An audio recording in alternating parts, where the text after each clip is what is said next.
একদিন গালিভার নামে একজন ব্যক্তি ছুটি কাটাতে একটি নৌকা নিয়ে সাগরে চলে আসে।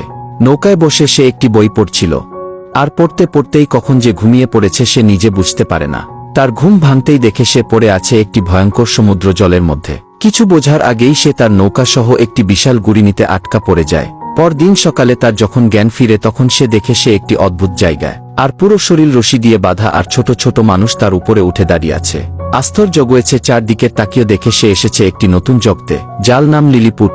ভয়ে গালিভার হঠাৎই সব রশি ছিঁড়ে উঠে দাঁড়ায়। এই দৃশ্য দেখে চারদিকে হোয়াচাই শুরু হয়ে যায়। তবে কিছুক্ষণ পর গালিভারের পা পিছলে মাটিতে পড়ে সে অবজ্ঞান হয়ে যায়, আর এই সূচকে সৈন্যরা তাকে বেঁধে রাজার কাছে নিয়ে যায়। আর রাজা গালিভারকে পাহারা দিয়ে একটি গুহায় রাখার অনুমতি দেয়, এবং ধীরে ধীরে গালিভারের সঙ্গে লিলিপুটের মানুষের বন্ধুত্ব গড়ে উঠতে শুরু করে। সে তাদের চাষাবাদে সাহায্য করে এবং তাদের সঙ্গে ভালোবাসার সম্পর্ক তৈরি করে। কিন্তু হঠাৎই একদিন অন্য এক শত্রু সাম্রাজ্য লিলিপুটে আক্রমণ চালায়। তবে গালিভার বুদ্ধি আর শক্তি দিয়ে সেই শত্রুদের পরাজিত করে।